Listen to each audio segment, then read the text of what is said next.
যে আমি গুনাহ করতে করতে পাহাড় পরিমাণ করছি, গুনাহ করতে করতে সাগরের পেনা পরিমাণ করে ফেলাইছি।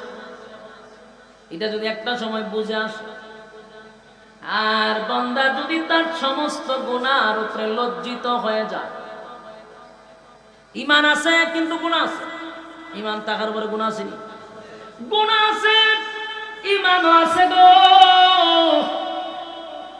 গুনাহটা যদি সাগরের ফেনার মতো হয়ে যায়, পাহাড় পর্বতের মতো হয়ে যায়, আর এই গুনার উপরে যদি বান্দা কোনো সময় লজ্জিত হয়ে যায়, বান্দা যদি লজ্জিত হইয়া চিন্তা করে আমি তো গুনাহ করছি, আমার গুনাহটা যদি আমার মা দেখতো গো, সন্তান বলে কোনোদিন মা পরিচয় দিত না। গুনাহ যদি বাবায় দেখতো, সন্তান বলে পরিচয় দিত না। আমি যে গুনাহটা করছি আমার স্ত্রী দেখলে কোনোদিন স্বামী বলে স্বীকার করতো না। আমার গুনাহ যদি আমার সন্তান দেখে বাবা বলে পরিচয় দিবে না। আল্লাহ, আমি এত জঘন্য গুনাহ করলাম, আসমানের নিচে আমার মতো গুনাহগার কেউ নাই। আল্লাহর দরবারে যদি নুজুলে রহমতের সময় কোন বান্দা বান্দি আল্লাহর কাছে লজ্জিত হয়, গুনার উপরে লজ্জিত হইয়া চোখের পানিগুলো ছেড়ে দিয়া অতীতের গুনার উপরে লজ্জিত হয়, ভবিষ্যতে এমন গুনাহ করবে না এমন যদি প্রতিজ্ঞা করে, আর নজরুলের রহমতের সময় বান্দা যদি আল্লাহর কাছে গুনার জন্য লজ্জিত হইয়া কান্দে রে, আমার আল্লাহ ফেরেশতাদেরকে জিজ্ঞাসা করবে, ফেরেশতারা বল আমার বান্দা কেন কান্দে? ফেরেশতারা বলবে মালিক আপনার বান্দা জাহান্নামের ভয়ে কান্দে। আল্লাহ বলেন জাহান্নামকে আমার বান্দা দেখছে না? মালিক জাহান্নাম কোনোদিন দেখে নাই, তাহলে কেন কান্দে? বলে আলেমদের জবানে জাহান্নামের ভয়ের কথা শুনছে এই জন্য কান্দে। আল্লাহ বলেন আর কিসের জন্য কান্দে? বলে মালিক রে আপনার বান্দা জান্নাতের আশায় কান্দে। আমার মালিক জিজ্ঞাসা করে ফেরেশতারা শুন, আমার বান্দা কি জান্নাতের আরামায়েশ দেখছে? না মালিক দেখে নাই, না মালিক দেখে নাই, তাহলে কেন কান্দে? বলে জান্নাতের আশায় কান্দে, জাহান্নামের ভয়ে কান্দে। আল্লাহ গুনার উপরে লজ্জিত হইয়া বান্দা কান্দে গো। আল্লাহ বলেন নজরুলের রহমতের সময় বান্দা তার জিন্দেগির গুনার উপরে লজ্জিত হয়ে গেছে। যেই সময় পশু পাখিরা ঘুমায়া যায়, যেই সময় মানুষ তার স্ত্রী পুত্র লইয়া ঘুমায়, ঠিক এই মুহূর্তে বান্দা আমি আল্লাহর কুদরতি পায়ে পড়িয়া বান্দা কান্দে। আমি আল্লাহর কুদরতি, আমি আল্লাহর রহমতের মধ্যে জোশ উঠে গেছে। বান্দা ওয়াদা দিলাম, বান্দায় যদি চোখের পানি ছেড়ে দিয়া কান্না শুরুই করে দিল, লজ্জিতই হয়ে গেল, আমিও ফেরেশতাদেরকে সাক্ষী রেখে ওয়াদা করলাম আমার বান্দা সমস্ত গুনাহ চোখের পানিটা নাকের ডগায় আসার আগে আগে জিন্দেগির সব গুনাহ মাফ করে দিলাম। তো আপনাকে বলছে আপনি ক্ষতিগ্রস্ত হয়ে গেছেন, পৃথিবীর সব ক্ষতিগ্রস্ত। 4 কর্মসূচি মানলে বাঁচার সুযোগ আছে। কয় কর্মসূচি? 4 কর্মসূচি মানলে বাঁচার সুযোগ আছে, আর না হয় বাঁচার কোনো সুযোগ নেই। আল্লাহ কসম করছেন। আল্লাহ কি সস্তা জিনিসের কসম করে না দামি জিনিসের? তাহলে বড় দামি একটা জিনিসের কসম করছে, ওয়াল আসর, সময়ের কসম। সময়টা সবচেয়ে বেশি দামি। বলুন সময়টা। সময়টার মূল্যায়ন নাই শুধু একমাত্র আমাদের বাংলাদেশে, আনলে পৃথিবীর সব জায়গায় সময়ের মূল্যায়ন আছে। সময়ের মূল্যায়ন আমরা দিতে জানি না বিদায় আজকে বিশ্বের সবচেয়ে উন্নত দেশ হলো বাংলাদেশ। কথা হয় না? উন্নত দেশ না, উন্নত। সিঙ্গাপুর আরো আগে ফিরিয়ে গেছে, মানে আমেরিকার ক্রস করার চিন্তা ভাবনাতে আমরা আছি। এই পরিমাণ উন্নত হয়েছি কেন? সময়ের অমূল্যায়ন করার কারণে আমরা এত উন্নত হয়েছি। পৃথিবীর সবচেয়ে সময়ের অমূল্যায়ন করে বাংলাদেশ। তো আল্লাহ রাব্বুল আলামিন সময়টার কসম করছে, সময়ের কসম। তাফসীর কারকরা বলে সময়টা বলতে কোন সময়? তাফসীর কারকরা বলেন এটা হায়াতের সময়। কোন সময়? হায়াতের সময়। হায়াতের সময়ের কসম করছে আল্লাহ। কসম করে আল্লাহ সবাইকে জানায় দিছে তোমরা সবাই ক্ষতিগ্রস্ত, তবে 4টা কর্মসূচি দিছে বাঁচার জন্য। আমরা এই 4 কর্মসূচি শুনতে রাজি আছি ইনশাআল্লাহ। এই 4 কর্মসূচি যারা বিকল্প কোনো রাস্তা আমাদের হাতে আর নাই, কারণ আল্লাহ যেখানে কসম করছে যে তোমরা ধ্বংস, তবে 4 কর্মসূচি পালন করলে বাঁচার সুযোগ আছে। এর আগে আসুন আমরা এই বিষয়টা আগে বুঝি যে আল্লাহ রাব্বুল আলামিন বলেন যে তারা আপনাকে ক্ষতিগ্রস্ত বলছে। সূরা আসর দিয়ে এখন মাপ দিত, মাপ দিলেই বোঝা যাবে কে ক্ষতিগ্রস্ত আর কে লাভবান। মাপ দিবেন কেন? মাপ দেওয়ার সিস্টেমটা আলেমদের কাছ থেকে জেনে নিতে হবে। মাপ দেওয়ার সিস্টেমটা হলো, এই সূরা আসর হলো একটা মিটার। এই যে আপনারা জিনিসপত্র কিনলে মিটারে মাপ দেয় না, আগে তো পাল্লা ছিল, এখন হলো মিটার। এটা হলো মাপ দেওয়ার একটা সিস্টেম সূরা আসর। কোন মাপটা দিবেন কিভাবে? প্রথম আমাদের বোঝা দরকার, এখানে একটা শব্দ হইল লাভ, একটা শব্দ হইল লস। লাভ একটা শব্দ, লস একটা শব্দ। আমরা লাভ আর লস বুঝি ব্যবসার ক্ষেত্রে। তা আল্লাহ রাব্বুল আলামিন বলেন ব্যবসার ক্ষেত্রে যেহেতু তোমরা লাভ লস বুঝো, আমি তোমাদেরকে ব্যবসার জন্যই পাঠাইছি। গোটা পৃথিবীটাকে আল্লাহ একটা মার্কেট বানাইছে, আর আমাদেরকে বানাইছি মার্কেটের ব্যবসা করার জন্য। আর শুরুতেই ব্যবসা করতে গেলে যে বিষয়টা দরকার, যে মূলধন দরকার, এটা হলো পুঁজি। আমার কথা বুঝুন না আপনারা? আল্লাহর রাস্তে একটু হানা কইলে ভালো হয়। কথাগুলি অবশ্যই কোরআন থেকে বলতেছি, একটু মেহরবানি করে হানা কইেন। বলুন ব্যবসা করতে কি লাগে? পুঁজি লাগে। আল্লাহ প্রত্যেকটা মানুষকে আমি পুঁজি দিয়া পাঠাইছি। পুঁজিটা কি? হায়াত। পুঁজিটা কি? হায়াত হলো আমাদের পুঁজি। আর ব্যবসা করার জন্য দুনিয়াটাকে মার্কেট বানাইছে, পুঁজি দিয়া পাঠাইছে যেহেতু ব্যবসা করবা। মুনাফা কি? মুনাফা হলো নেক আমল। মুনাফা কি? নেক আমল হলো আমাদের মুনাফা, আর পুঁজি হলো আমাদের হায়াত, মার্কেট হলো দুনিয়া। এখন ব্যবসা করতে গেলে লস লাভ, আল্লাহ বলেন এই মার্কেটে ব্যবসা করতে আইসা লস লাভটা কোন সময় বুঝি? যখন আমাদের পুঁজি সব শেষ, মুনাফা আসলো না। বলুন লাভ না লস? এখন মুনাফা আছে মানে মেইন পুঁজি আছে, যা আসলো এটা হয় লাভ। তাহলে চিন্তা করুন তো, আমরা যে আল্লাহ হায়াত দিয়া পাঠাইছে পুঁজি দিয়া, এটা হলো আমাদের হায়াত। আমরা যদি গড়ে 60 বছর বাঁচি, তাহলে আমরা যদি 60 বছর বাঁচি, যাদের বয়স 30, তাহলে আর বাঁচবো কয় বছর? 30 বছর। তাহলে আমাদের পুঁজি গেল কয় বছর? 30 বছর পুঁজি চলে গেছে। এখন আপনি মাপ দেন, বালিশের সঙ্গে মাথা লাগায় চিন্তা করুন তো দেখি, 30 বছরের পুঁজি আমার চলে গেল, আমি মুনাফা কতটুকু অর্জন করছি? হিসাব মিলায় বলুন তো দেখি, ব্যবসায় লাভবান না ক্ষতিগ্রস্ত? আমার কথাটা বুঝছেন না আপনারা? এরপরও যদি না বোঝেন, একদম পানির মতো কথা। বয়সটা আপনি বাদ করেন, আপনার যদি হয় 60 বছর, তাহলে বাকি যে বছরটা পাইতেছেন এগুলো আপনার জন্য বোনাস। কিন্তু গড়ে ধরুন 60 বছর, 40 বছর যাদের হয়ে গেছে, বাঁচতে না হয় 20 বছর বাঁচবো, তাহলে 40 বছরের পুঁজি চলে গেছে। 40 বছরের পুঁজি দিয়া মুনাফা মানে নেক আমল কতটুকু অর্জন করছেন? হিসাব মিলাইয়া দেখা যায় আমরা ক্ষতিগ্রস্ত। ব্যবসায় লাভবান না ক্ষতিগ্রস্ত? ওই কারণে আমরা প্রত্যেকেই যদি হিসাব করি, হিসাবের শেষে লস আসবে না লাভ? আমরা হিসাব মিলাই দেখি আমরা ক্ষতিগ্রস্ত।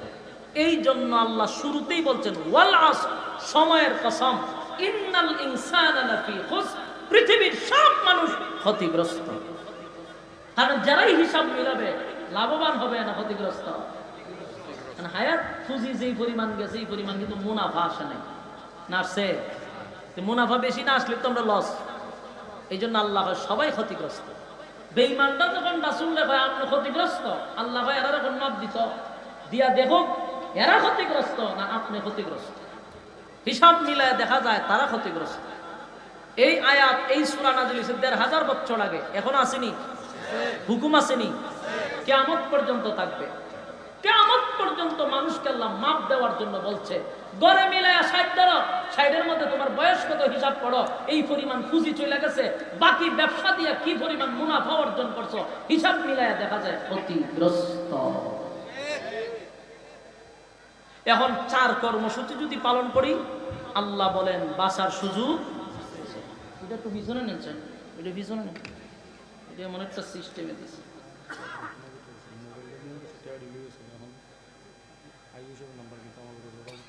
কোন সময় নিচ্ছে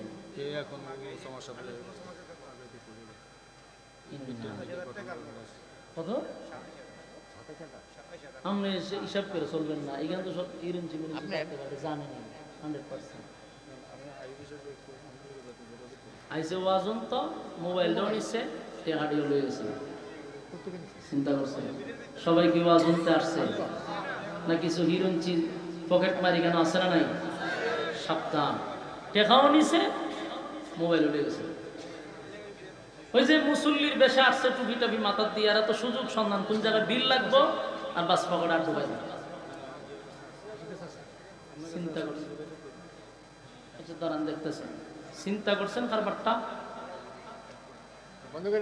মারাত্মক সমস্যা, কিন্তু খুব সাবধান থাকতে হবে। হিরঞ্চি এখানে ঘুরতেছে, কত বড় সাহস, মাহফিলের ভিতরে ঢুকে আর একটা গাড়ি লয়ে গেছে। বেচারা মাহফিলের মেইন লোক, যার দাওয়াতে আমরা আসছি, তার পকেটে টেকা নাই, মানে আমরা নাই, ঠিক নেই, দরবার তো লাগাইছে।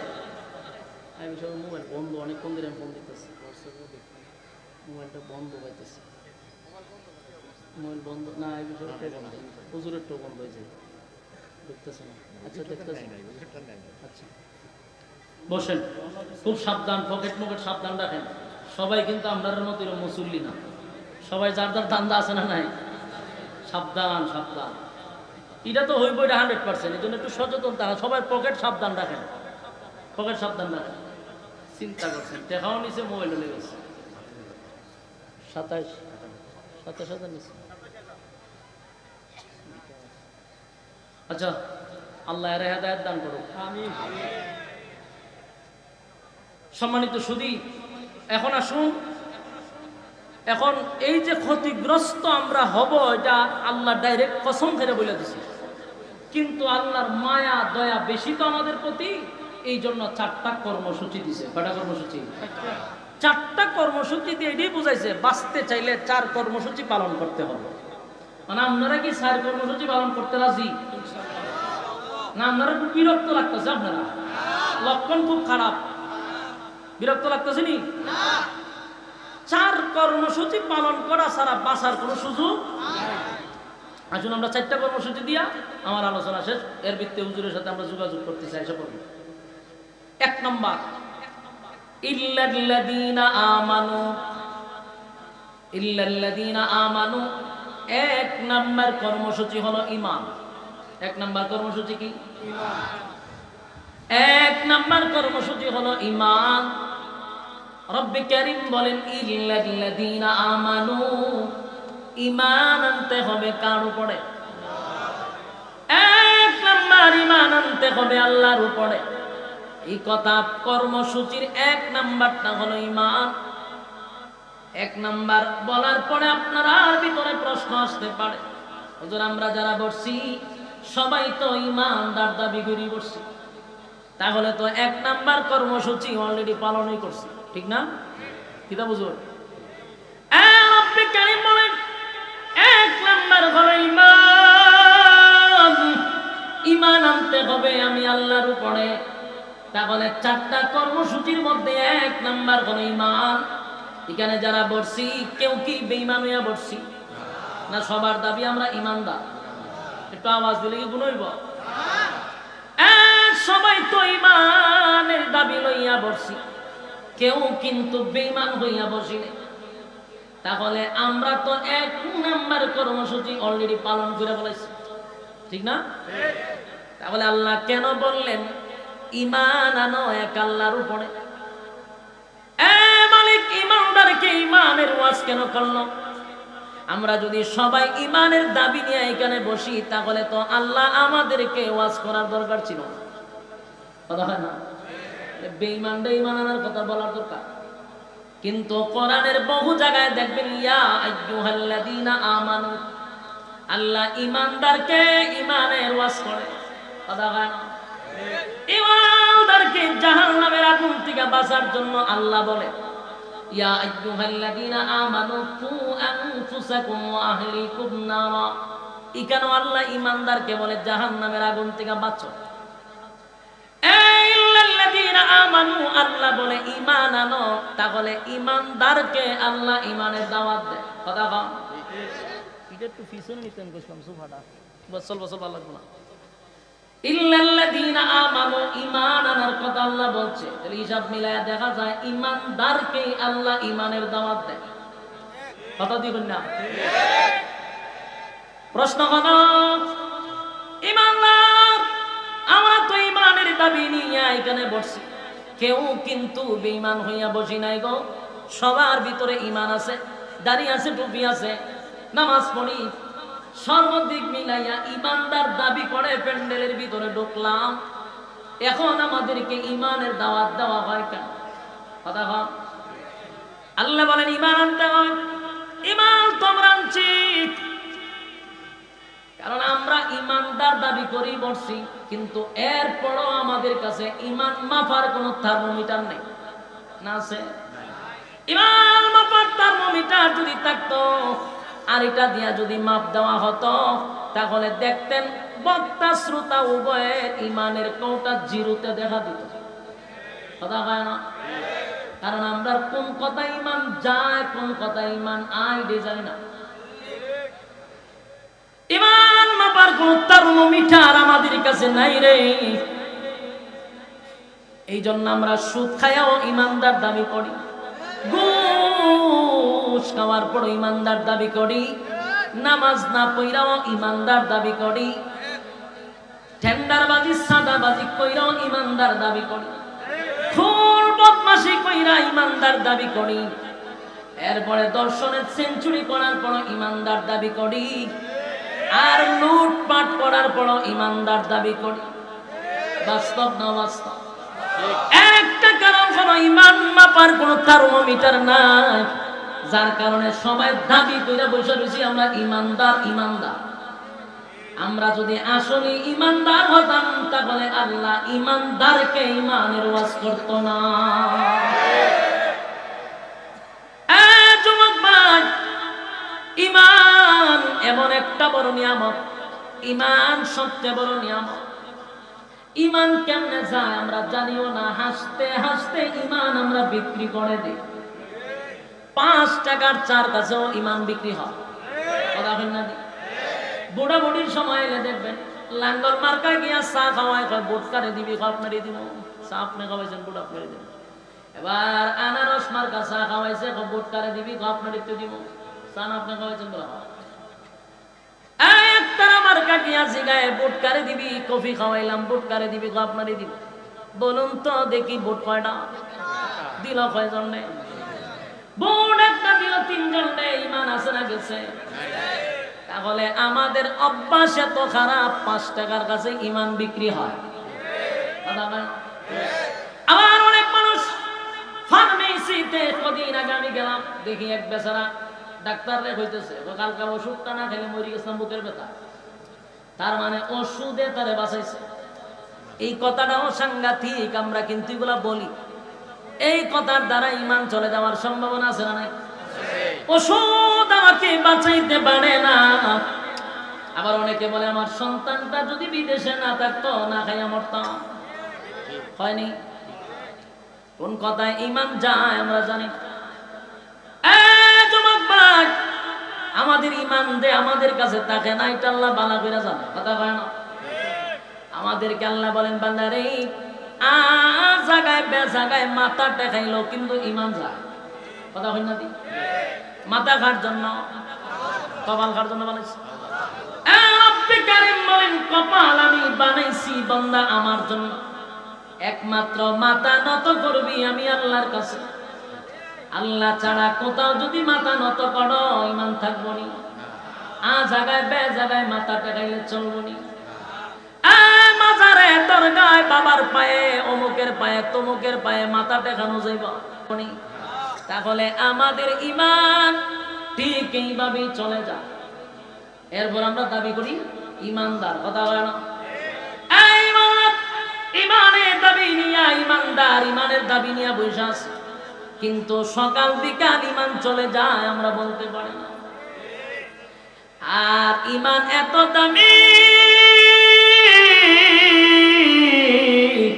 ইমানটা এত দামি, এত দামি, এত দামি। আল্লাহ বলে বান্দারে ইমান যদি থাকে পাহাড় পরিমাণ গুনাহ যদি হয়, আল্লাহর হক নষ্ট করছেন, বান্দা যদি একটা সময় ভিতরে এটা বুঝে আসে যে আমি গুনাহ করতে করতে পাহাড় পরিমাণ করছি, গুনাহ করতে করতে সাগরের পেনা পরিমাণ করে ফেলাইছি, এটা যদি একটা সময় বুঝে আসে, আর বান্দা যদি তার সমস্ত গুনার উপরে লজ্জিত হয়ে যায়, ইমান আছে কিন্তু গুনাহ আছে, ইমান থাকার উপরে গুনাহ আছে, গুনাহ আছে ইমানও আছে গো, গুনাহটা যদি সাগরের ফেনার মতো হয়ে যায়, পাহাড় পর্বতের মতো হয়ে যায়, আর এই গুনার উপরে যদি বান্দা কোন সময় লজ্জিত হয়ে যায়, বান্দা যদি লজ্জিত হইয়া চিন্তা করে আমি তো গুনাহ করছি, আমার গুনাহটা যদি আমার মা দেখতো গো, সন্তান বলে কোনোদিন মা পরিচয় দিত না, গুনাহ যদি বাবায় দেখতো সন্তান বলে পরিচয় দিত না, আমি যে গুনাহটা করছি আমার স্ত্রী দেখলে কোনদিন স্বামী বলে স্বীকার করত না, আমার গুনাহ যদি আমার সন্তান দেখে বাবা বলে পরিচয় দিবে না। আল্লাহ আমি এত জঘন্য গুনাহ করলাম, আসমানের নিচে আমার মতো গুনাহগার কেউ নাই। আল্লাহর দরবারে যদি নুজুলে রহমতের সময় কোন বান্দা বান্দি আল্লাহর কাছে লজ্জিত হয়, গুনার উপরে লজ্জিত হইয়া চোখের পানিগুলো ছেড়ে দিয়া অতীতের গুনার উপরে লজ্জিত হয়, ভবিষ্যতে এমন গুনাহ করবে না এমন যদি প্রতিজ্ঞা করে, আর নজরুলের রহমতের সময় বান্দা যদি আল্লাহর কাছে গুনার জন্য লজ্জিত হইয়া কান্দে রে, আমার আল্লাহ ফেরেশতাদেরকে জিজ্ঞাসা করবে, ফেরেশতারা বল আমার বান্দা কেন কান্দে? ফেরেশতারা বলবে মালিক আপনার বান্দা জাহান্নামের ভয়ে কান্দে। আল্লাহ বলেন জাহান্নামকে আমার বান্দা দেখছে না মালিক, জাহান্নাম কোনোদিন দেখে নাই, তাহলে কেন কান্দে? বলে আলেমদের জবানে জাহান্নামের ভয়ের কথা শুনছে এই জন্য কান্দে। আল্লাহ বলেন আর কিসের জন্য কান্দে? বলে মালিক রে আপনার বান্দা জান্নাতের আশায় কান্দে। আমার মালিক জিজ্ঞাসা করে ফেরেশতারা শুন আমার বান্দা কি জান্নাতের আরামায়েশ দেখছে? না মালিক দেখে নাই, না মালিক দেখে নাই, তাহলে কেন কান্দে? বলে জান্নাতের আশায় কান্দে, জাহান্নামের ভয়ে কান্দে। আল্লাহ গুনার উপরে লজ্জিত হইয়া বান্দা কান্দে গো। আল্লাহ বলেন নজরুলের রহমতের সময় বান্দা তার জিন্দেগির গুনার উপরে লজ্জিত হয়ে গেছে, যেই সময় পশু পাখিরা ঘুমায়া যায়, যেই সময় মানুষ তার স্ত্রী পুত্র লইয়া ঘুমায়, ঠিক এই মুহূর্তে বান্দা আমি আল্লাহর কুদরতি পায়ে পড়িয়া বান্দা কান্দে। আমি আল্লাহর কুদরতি, আমি আল্লাহর রহমতের মধ্যে জোশ উঠে গেছে। বান্দা ওয়াদা দিলাম, বান্দায় যদি চোখের পানি ছেড়ে দিয়া কান্না শুরুই করে দিল, লজ্জিতই হয়ে গেল, আমিও ফেরেশতাদেরকে সাক্ষী রেখে ওয়াদা করলাম আমার বান্দা সমস্ত গুনাহ চোখের পানিটা নাকের ডগায় আসার আগে আগে জিন্দেগির সব গুনাহ মাফ করে দিলাম। একটা জবান বন্ধ রাখবেন না, কোন আল্লাহু আকবার, আরো জোরে কোন আল্লাহু আকবার। গুনার উপরে লজ্জিত হয়, রব্বে কারীম বলেন গুনার উপরে লজ্জিত হইলে আমি মাফ করে দেই, কিন্তু শর্ত হলো ঈমান। জোরে কোন শর্ত হলো গুনাহ করার পরে আল্লাহ বলেন আমার হক নষ্ট করলে মাফ করে দিব। ঈমানটা লইয়া যদি কবরে যাস, আল্লাহ কয় গুনার কারণে হয়তো বা জাহান্নামের আগুন দিয়া জ্বালাবো পোড়াবো, কিন্তু ঈমান নামক দৌলতের কারণে আমি আল্লাহ তোর একটা সময় হলো জান্নাতে দিব। সুবহানাল্লাহ। বলুন কিসের কারণে? ঈমানের কারণে। ঈমান মাল যদি থাকে গো, আমার মালিক বলেন জাহান্নামের আগুনে পোড়াইয়া তোরা জান্নাত দিবে। আর ঈমান যদি না থাকে অনন্তকাল জাহান্নামের আগুনে জ্বলতে হবে। কথা হয় না? ঈমান এত গুরুত্বপূর্ণ, ঈমান এত গুরুত্বপূর্ণ, এই জন্য আল্লাহ বলেন ইল্লাল্লাযীনা আমানু, ঈমান আনতে হবে আমি আল্লাহর উপরে। ঈমান কার উপরে? যুবক ভাই, ঈমান সাধারণ কোনো বিষয় না। যত বেশি ঈমান আপনার মজবুত হবে তত বেশি পরীক্ষা আসবে। কথা হয় না? নরমাল ঈমানদারের উপরে তো পরীক্ষা হয় না। কথা এখন ঠিক নেই? ঈমান যত শক্ত পরীক্ষা তত বেশি।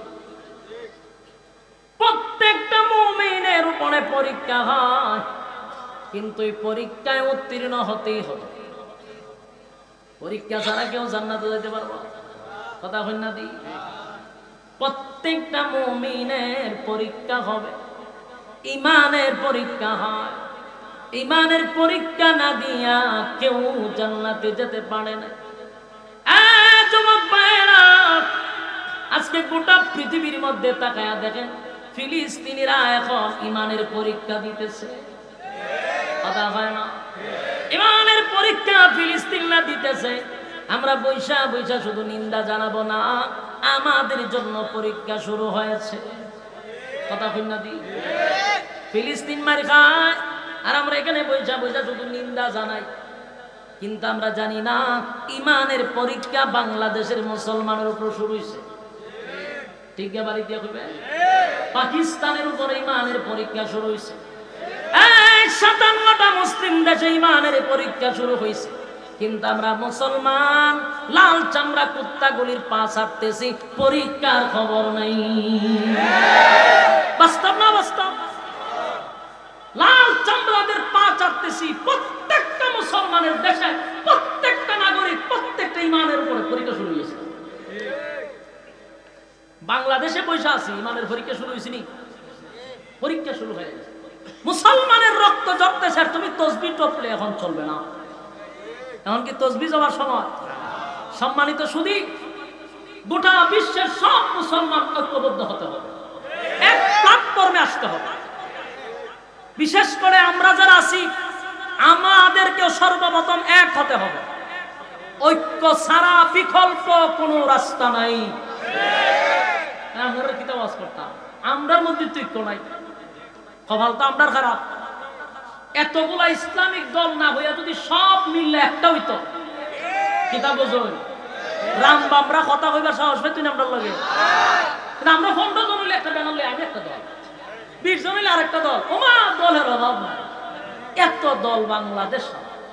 সব দল ভেঙ্গে একজনের নেতৃত্বে যদি আমরা যেইভাবে আহমদ শফী সাহেবের নেতৃত্বে সবাই এগিয়ে চলছিল, এইভাবে যদি আবার এক হতে পারি, আল্লাহর কসম এই দেশে ইসলামের পতাকা উড়বে ইনশাআল্লাহ। ঐক্য ছাড়া সম্ভব না, কিন্তু এখন আমরা ঐক্যই না ফাটল সৃষ্টি করব। এই জন্য আমাদের উলামায়ে কেরামদের উচিত, আমরা এখন ঐক্য হওয়া দরকার, মাঝখানে দুইটা ফাটল সৃষ্টি করার কোনো দরকার নাই। আমরা কিন্তু অনেকে আছে ফাটল সৃষ্টি করা শুরু করছে।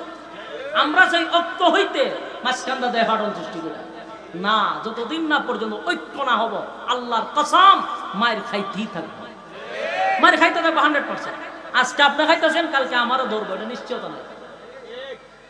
আপনারা ধরছে, আর আমি যদি আমার দল না কে সুদে 2 দিন পর আপনারা শেষব, এটা নিশ্চিত থাকেন। আর অলরেডি বাংলাদেশে কিছু প্রমাণও আমরা পাইছি। কথা ভিন্ন দিই, একজনে মারলে আরেকজনের হাতে তালি দেয়, হেরও ধরছে, যে তালি দেয় হেরই ধরে, তবে একটু সময় নিয়ে ধরে। বাস্তব না বাস্তব? তাহলে একজন আরেকজনের দিকে টিটকারি মস্করি না করে সবাই আমার ভাই, আমার মুসলমান মুসলমান, আমরা ভাই ভাই, আমাদের এক ছাড়া বিকল্প কোনো রাস্তা নাই। আর আমাদেরকে ফাটল ধরানোর জন্য আমাদের মাঝখানে কিছু লোক তারা রেডি করে রাখে ফাটল খবর। বলুন, ঐক্য ছাড়া বিকল্প কোনো রাস্তা আছে? গোটা বিশ্বের সব মুসলমানরা যদি আজকে হুঙ্কার দিত, ইসরায়েলি পারত ফিলিস্তিনের উপরে হামলা করত, কিচ্ছু লাগে না। আমাদের যতটুকু স্টাডি আছে, এতটুকু গবেষণা করে আমরা যতটুকু বুঝতে পারছি, সবচেয়ে বেশি সম্পদ হলো মুসলমানের হাতে। এর মধ্যে সবচেয়ে বড় সম্পদ হলো তেল। তেলের উপরে সম্পদ আছে না? আল্লাহর কসম, যদি এখন আরব দেশগুলি বলে যে আমরা তেল দেওয়া বন্ধ করে দিব, সব লাল চামড়া কুত্তাগুলি দৌড়ের উপরে থাকবো, শুধু তেল বন্ধ করে দিবে। এই সম্পদ আল্লাহ মুসলমানকে দিছে। কিন্তু দেখেন না, মুসলমান এত বড় সম্পদ পাইও এরা ফাও ছাড়তেছে, তা লাভ হইব কি? পা ছাড়তেছে না।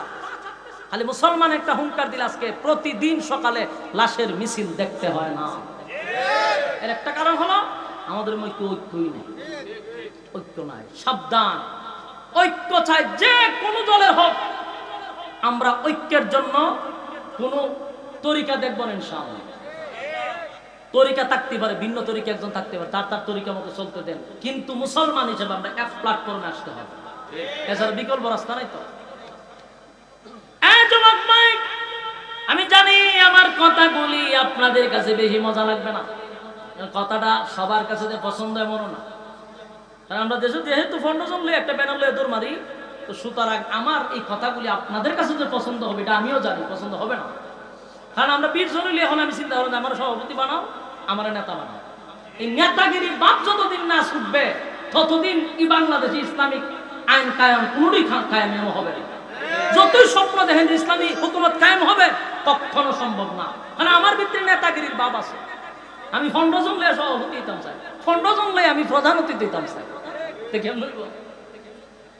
যুবক ভাইরা আমার, আল্লাহ বলেন 1 নাম্বার কর্মসূচি হলো ঈমান, ঈমান, ঈমান। আর অলরেডি ঈমানের পরীক্ষা কিন্তু শুরু হয়ে গেছে। আমরা প্রত্যেকেই ঈমানের পরীক্ষা দিতে হবে। সাহাবায়ে কেরাম জান্নাতীর সার্টিফিকেট পাইছে কিন্তু ঈমানের পরীক্ষা দিয়া। কতক্ষণ পরীক্ষা ছাড়া সার্টিফিকেট পাইছে? সাউন্ড একটু তুলে দেন না, কিন্তু সাউন্ড ঢুকতেছে অবশ্যই। আমি বলুন, সাহাবায়ে কেরাম যারা জান্নাতে গেছে কি ঈমানের পরীক্ষা না দিয়ে গেছে, না পরীক্ষা দিয়ে গেছে? প্রত্যেকটা সাহাবী ঈমানের পরীক্ষা উত্তীর্ণ হয়েছে। সুবহানাল্লাহ। আমার উপরে তোমার উপর ঈমানের পরীক্ষা হবে। ঈমানের পরীক্ষা আসলে আমরা অটল থাকবো, ঠিক কিনা বলেন? ঈমানের প্রতি আমরা অটল থাকবো, জীবন দিব কিন্তু ঈমান দিব না। রাজি আছি? জীবন দিব, ঈমান দিব না। মা এবং সন্তানকে দুজনকে গাছে বাইন্দা মারছে। মা সন্তানরে বলে, বাবা রে, আরো যদি নির্যাতনের মাত্রা বাড়ায়া দেয়, সাবধান, জীবন যদি চলে যায় যাক, ঈমান দিবি না। ইসলামের প্রথম যিনি মহিলাদের মধ্যে শহীদ হলো সুমাইয়া রাদিয়াল্লাহু তাআলা আনহা। গাছের সঙ্গে বাইদা সন্তানের সামনে নির্যাতন করছে, কিন্তু সন্তানকে নসিহত করে, বাবা রে, জীবন যদি চলে যায় চলে যাবে, কিন্তু ঈমান দেওয়া যাবে না। ঈমান দেয় না, কারণ জীবন চলে গেলে জান্নাতের ভিতরে আমার আল্লাহ জীবন দিবে গো, কিন্তু ঈমান চলে গেলে আর কোনদিন ঈমান পাওয়া যাবে না। ঈমানের পরীক্ষা যুগের পর যুগ যারা ঈমান আনছে তাদের উপরে পরীক্ষা আসছে। শুধু আমাদের নবীর সাহাবায়ে কেরামদের যুগে নয়, এর আগেও যারা ঈমান আনছে তাদের উপর পরীক্ষা হয়েছে। কথা বলে না? ঈমানের পরীক্ষা আছে। আল্লাহ রাব্বুল আলামিন রাসূলকে জানায়া দেয়, নবী গো, আপনার আগেও যারা ঈমান আনছে তাদের উপর পরীক্ষা আসছে। একবার পয়গম্বর বসা, সাহাবায়ে কেরামরা নবীর কাছে এসে বলল, নবী গো, আল্লাহর কাছে একটু বলেন না, আমরা সহ্য করতে পারি না গো নবী। যেই পরিমাণ নির্যাতন, যেই পরিমাণ নির্যাতনের স্টিম রোলার, আল্লাহর কাছে বলেন আমাদেরকে যেন সাহায্য করে। আল্লাহর নবী বলেন, সাহাবীরা রে, তোমাদের আগেও ঈমানের পরীক্ষা দিয়েই তারা জান্নাতে গেছে। সুতরাং ঈমানের পরীক্ষা যারা কেউ জান্নাতে যেতে পারবে না। এক যুবক ঈমানের পরীক্ষা দিতে গিয়া সব এলাকার সব মানুষ শেষ পর্যন্ত ঈমান আইনা আগুনে পড়ছে।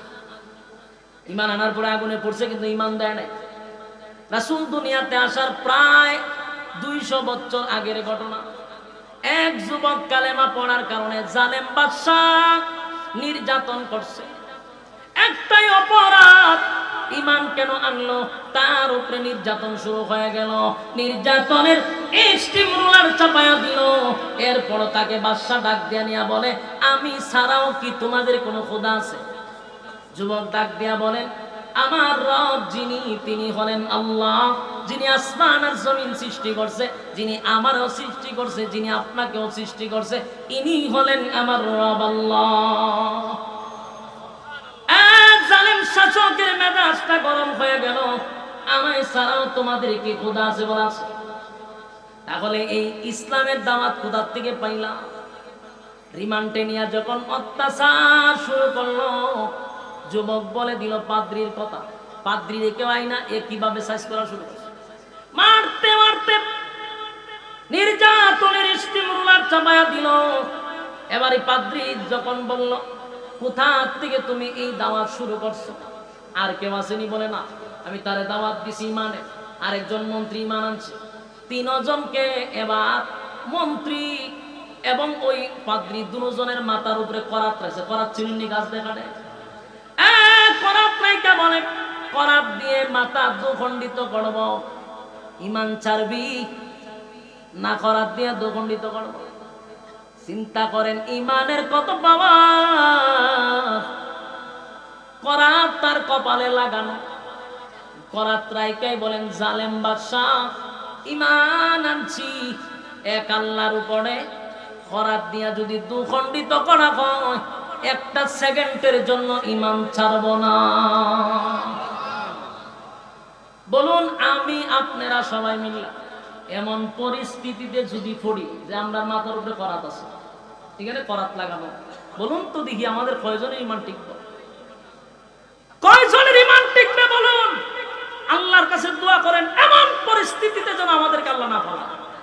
কারণ আমরা ইমান যে দুর্বল, 5 টাকার জন্য আমরা ইমান বিক্রি করি। কথা হয় না?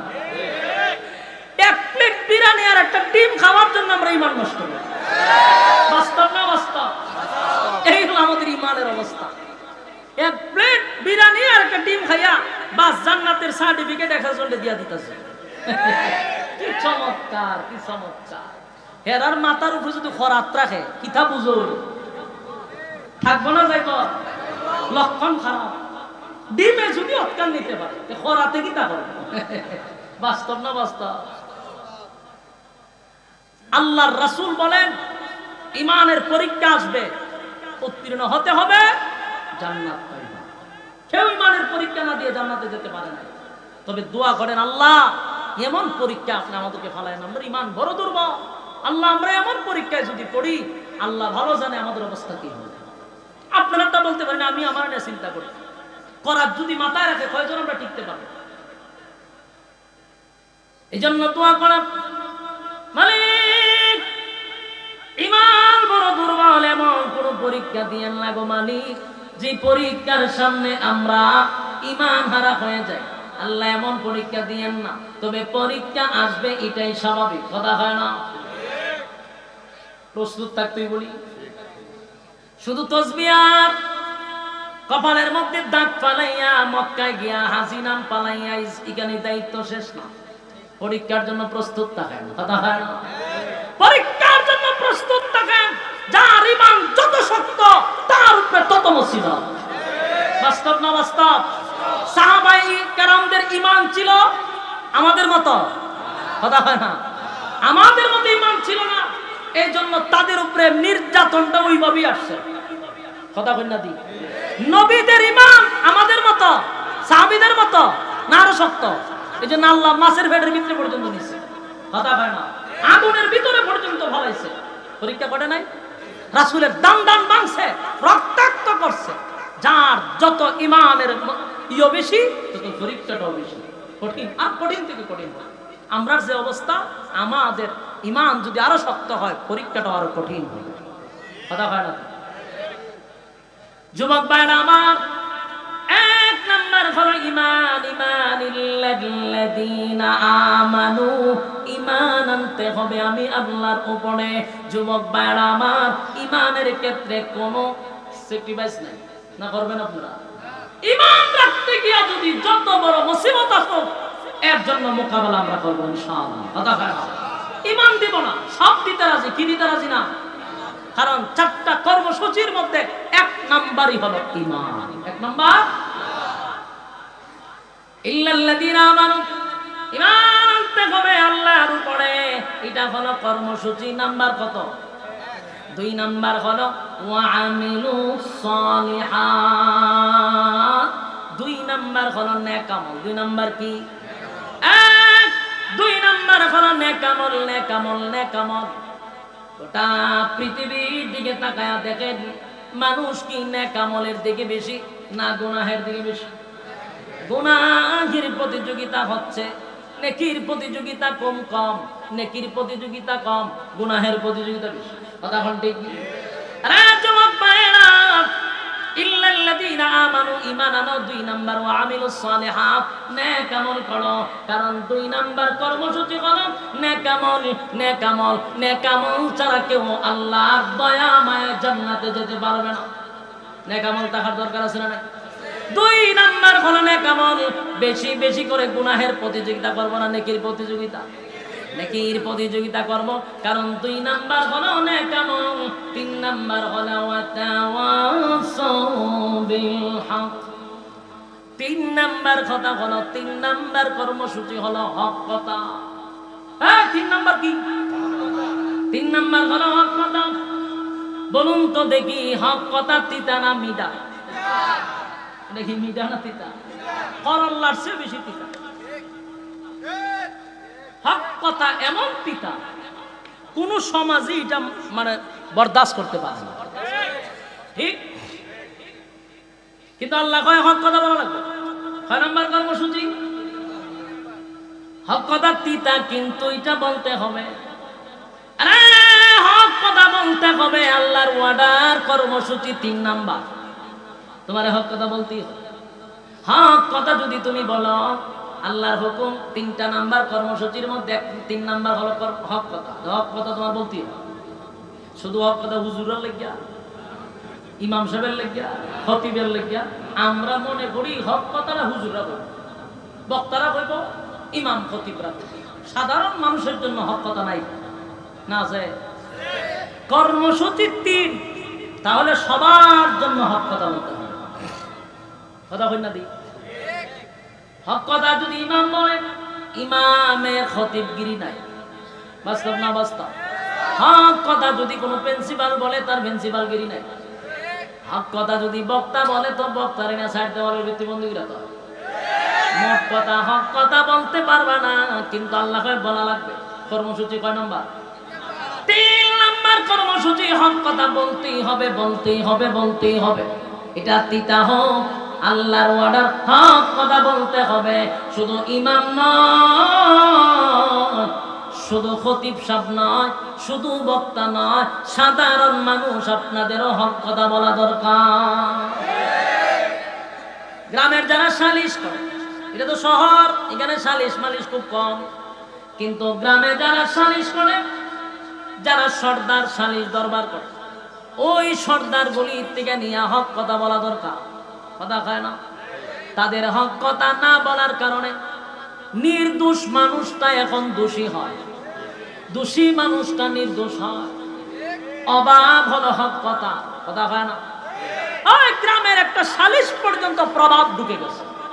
সব জায়গা খালি গরম, সব জায়গা কি খালি গরম আর গরম। গরমের টেলায় মানুষ ডরায় হক কথাই পায় না। গ্রামের একটা সালিশ দরবারে কিছু সর্দাররা বিচার করবো, এখানেও পাওয়ার দেখানো হয়। তাই পাশের মানুষগুলা তাদের ব্যাপারে হক কথা না বলতে চায় না। আর তাদের হক কথা না বলার কারণে নির্দোষ মানুষগুলি দোষী সাব্যস্ত হয়ে শেষ পর্যন্ত কারাগারে যেতে বাধ্য হয়। একটা মাত্র কারণ, 3 নাম্বার কর্মসূচি না পালন করার কারণে।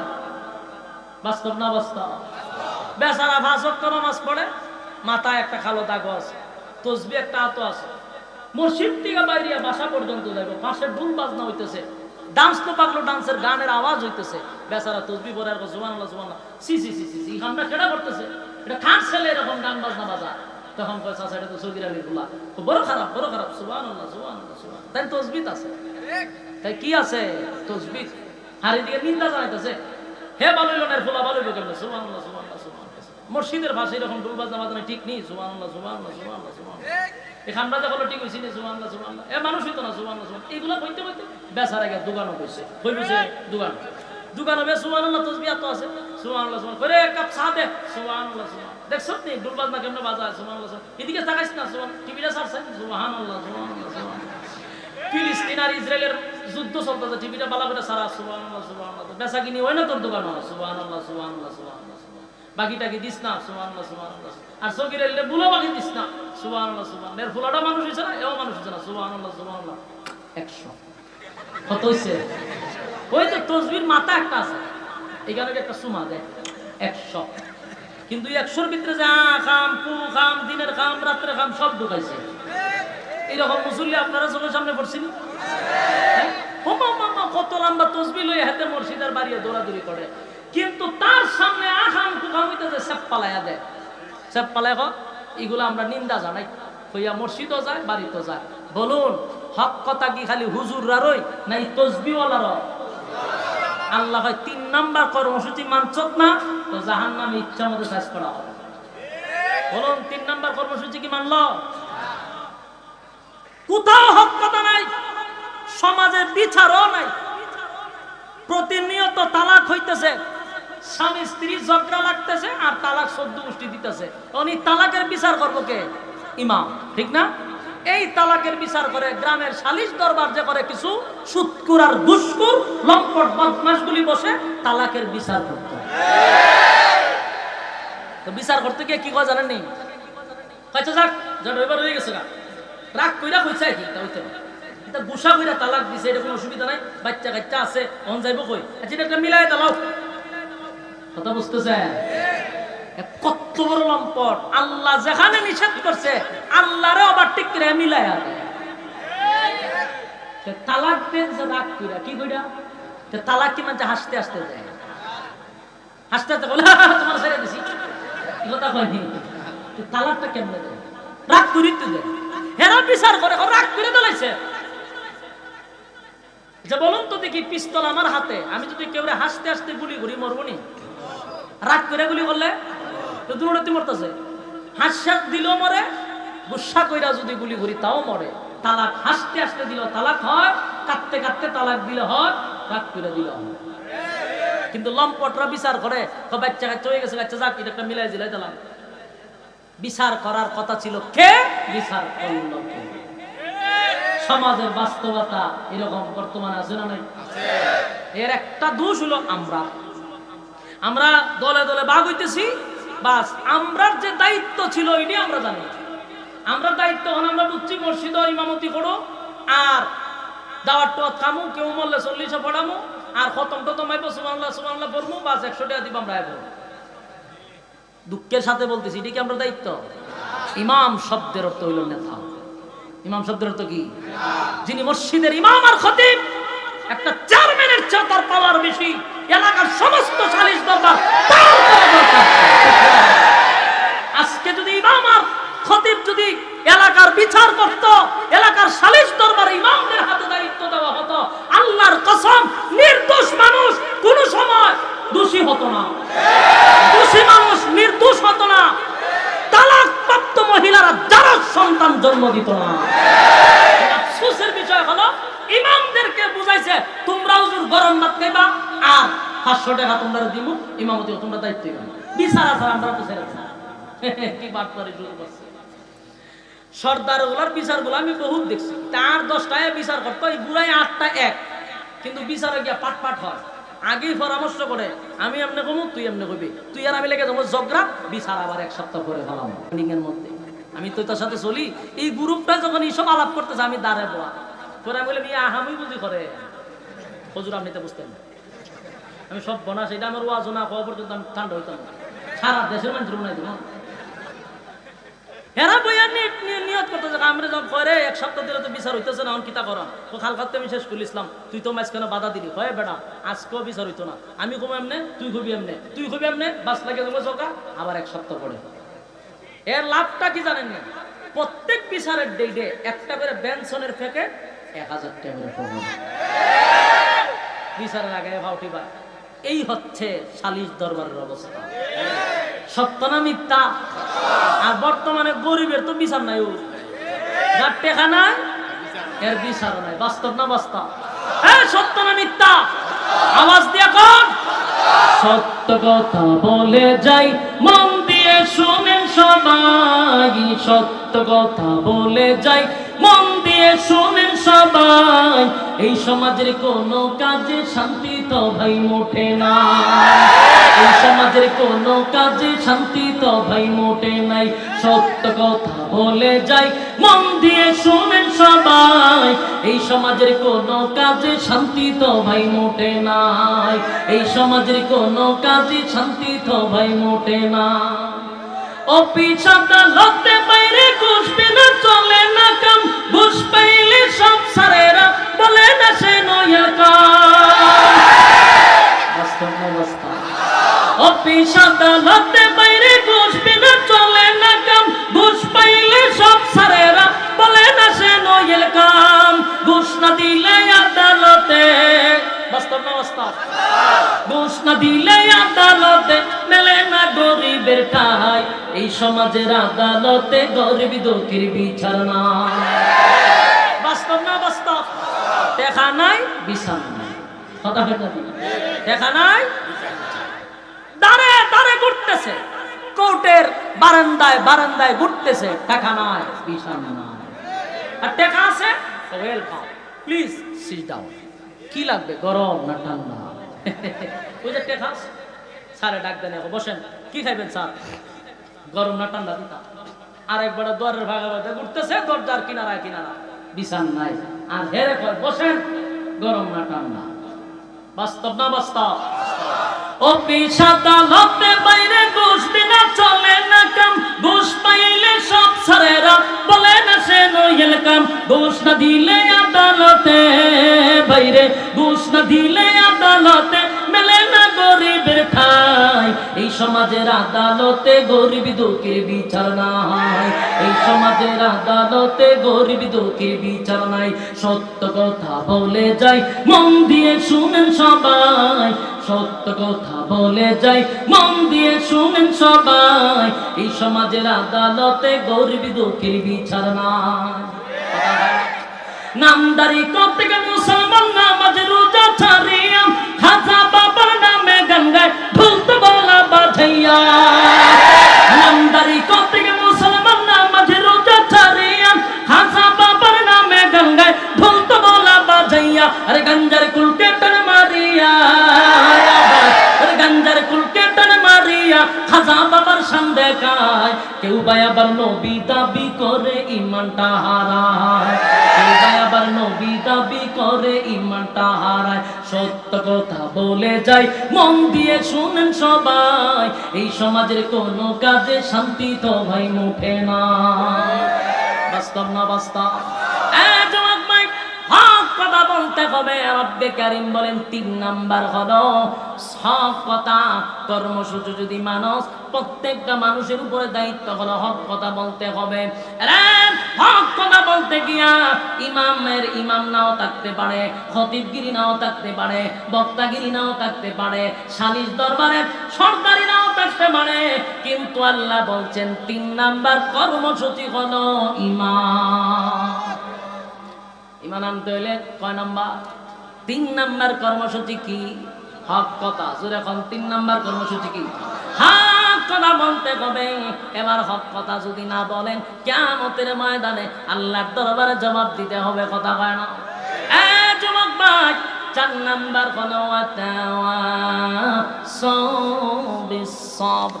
৪ নাম্বার হলো সবর করা। ৪ নাম্বার কি? ধৈর্য ধরা।